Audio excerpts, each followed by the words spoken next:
Now, with regard to the causes, it's very important to understand that who caused this situation is of tremendous importance because it involves assigning blame. You really have two choices here. You can argue that the West, and especially the United States, caused the crisis, or you can argue that the Russians caused the crisis. But that means that whoever you argue caused the crisis is responsible for this disaster. And it is important to understand that this is a disaster. Ukraine has lost Crimea. It's, in my opinion, going to lose the Donbass.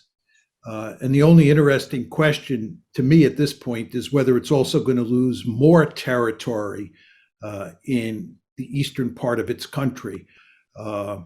Furthermore, Ukraine's economy is wrecked. Its cities are in the process of being wrecked.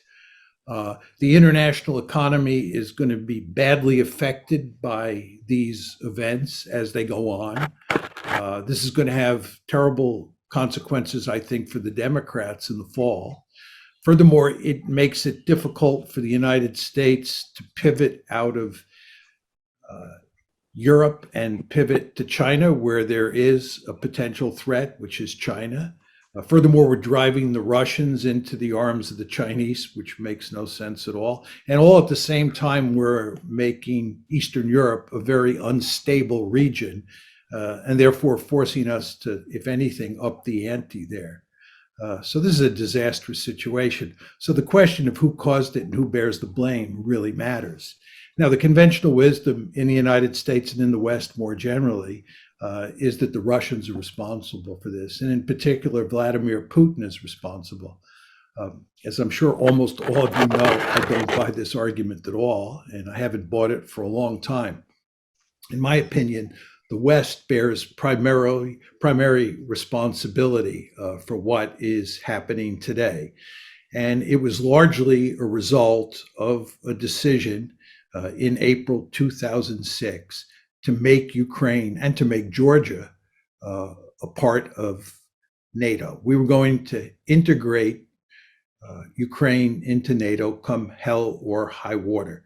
Now, the Russians said at the time that this is categorically unacceptable.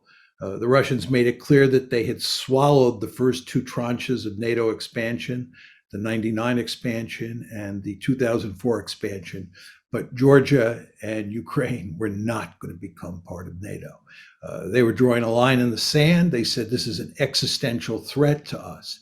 And indeed, in August of that year, of course, August 2008, you had a war involving the Russians and the Georgians over the whole issue of whether or not Georgia would become part of NATO.